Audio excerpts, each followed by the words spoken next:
Alkisah, pada zaman dahulu kala, tersebutlah seorang baginda raja yang masyhur akan kebijaksanaan dan keadilannya.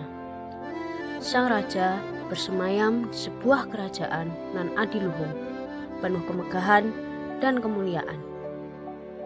Ia memiliki 10 orang putri yang berparas cantik jelita bernama Putri Jambon, Putri Jingga, Putri Biru, Putri Ungu, Putri Nila, Putri Hijau, Putri Kelabu, Putri Oranye, Putri Merah Merona, dan Putri Kuning. Namun, karena sang raja terlalu sibuk mengurus kerajaannya dan sang permaisuri telah meninggal dunia ketika melahirkan putrinya yang bungsu, sang raja dengan sangat terpaksa menyerahkan pengasuhan anak-anak pada inang pengasuh kerajaan. Karena jumlahnya yang banyak, inang pengasuh pun tidak kuasa mengasuh seluruh putri raja. Hanya si bungsulah, yaitu Putri Kuning, yang berhasil dididik dengan baik hingga menjadi anak yang selalu riang, selalu bersopan santun kepada setiap orang, dan memiliki budi pekerti yang baik. Sementara putri-putri lainnya tumbuh menjadi anak yang sangat manja dan nakal. Mereka tidak mau belajar ataupun membantu urusan kerajaan bersama sang raja. Setiap harinya, mereka kerjaannya hanya bermain di sekitar danau atau bertengkar memperebutkan sesuatu. Suatu hari, sang raja hendak berkunjung ke kerajaan lain untuk menjalin silaturahmi dan kerjasama. Sebelum ia berangkat, ia mengumpulkan semua putrinya dan berkata bahwa ia akan pergi ke kerajaan lain selama beberapa minggu. Lalu ia menawarkan buah tangan yang diinginkan putri-putrinya yang bisa ia bawa setelah kembali ke kerajaan. Putri sulungnya, Putri Jambon, menginginkan perhiasan yang mahal. Hampir seluruh putrinya menginginkan hal yang sama, yaitu barang-barang mewah. Lain hal dengan Putri Kuning. Saat ayahnya hendak berangkat, ia hanya memegang lengan ayahnya dan berkata bahwa ia hanya ingin ayah kembali dengan selamat. Ketika sang ayah pergi, para putri malah menjadi semakin nakal dan malas. Mereka malah merasa gembira karena tidak ada yang bisa melarang mereka di kerajaan. Kesempatan ini mereka gunakan untuk membentak dan menyuruh para inang sesuka hati. Banyaknya tugas yang dilimpahkan pada inang membuat mereka menjadi sibuk dan tidak sempat membersihkan taman istana kesayangan sang raja. Putri Kuning pun segera mengambil sapu dan berinisiatif untuk membersihkan taman istana kesayangan ayahnya. Dedaunan kering dirontokkannya, rumput hari juga dicabutnya, dan dahan-dahan berlebih dipangkasnya agar terlihat lebih rapi.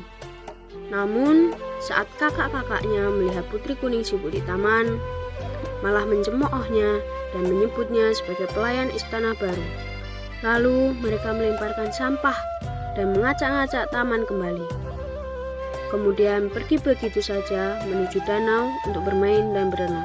Ketika sang raja kembali, ia hanya mendapati Putri Kuning yang menyambutnya dengan baik. Sedangkan kakak-kakaknya sedang asyik bermain di danau. Ia sungguh kecewa karena telah bersusah payah membawakan buah tangan, namun tidak disambut dengan hangat oleh anak-anaknya kecuali Putri Kuning. Ayahnya lalu memberikan Putri Kuning sebuah kalung batu hijau karena setelah mencari di seluruh pelosok kerajaan seberang, ia tidak menemukan kalung batu kuning seperti warna kesayangan Putri Kuning. Putri Hijau yang memandang kalung itu merasa dengki, lalu berkata bahwa perhiasan itu sepatutnya menjadi miliknya. Ia lalu menemui kakak-kakaknya dan berkata bahwa Putri Kuning mencurinya dari saku sang ayah. Dihasut oleh Putri Hijau, kakak-kakaknya menjadi panas hati. Mereka kemudian sepakat untuk merampas kalung itu dari tangan Putri Kuning. Mereka lalu bersama-sama menemui Putri Kuning dan memaksanya untuk menyerahkan kalungnya. Karena merasa kalung itu miliknya dan merupakan pemberian dari ayahnya, tentu ia menolak. Lalu terjadilah perkelahian antara 9 saudara tersebut dengan Putri Kuning. Kepalanya terkena banyak pukulan dan meninggal saat itu juga. 9 saudaranya panik dan berencana menutupi kejadian ini dengan segera menguburkannya agar ayahnya dan seisi istana tidak mengetahui kejadian ini. Mereka lalu beramai-ramai mengusung jasad Putri Kuning untuk dikuburkan di tengah taman istana. Bersama jasad sang putri, turut pula dikuburkan benda yang menjadi bahan perebutan, yaitu kalung batu hijau. Sore harinya, ayahnya mencari Putri Kuning di taman istana tempatnya biasa bermain. Namun, karena ia tidak menemukannya, ia memanggil semua putrinya untuk ditanyai di mana Putri Kuning berada. Tidak satupun dari mereka mau berterus terang. Maka raja mengutus pengawal-pengawalnya untuk mencari Putri Kuning ke seluruh pelosok kerajaan. Pencarian yang berlangsung selama berminggu-minggu tentu saja sia-sia belaka, karena telah dikubur sangat rapi oleh kakak-kakaknya. Sang raja mengetahui kejadian ini karena salah satu pelayan yang melihat saat putri-putrinya mengubur jasad Putri Kuning memberitahu raja tentang hal ini. Sang raja sangat sedih dan menyesal karena tidak mampu merawat dan mengarahkan putri-putrinya. Mereka tumbuh besar menjadi pribadi yang tidak peduli terhadap sesama dan tidak patuh terhadap nasihat orang tua. Oleh karena itu, sang raja mengirimkan mereka ke negeri seberang untuk belajar budi pekerti.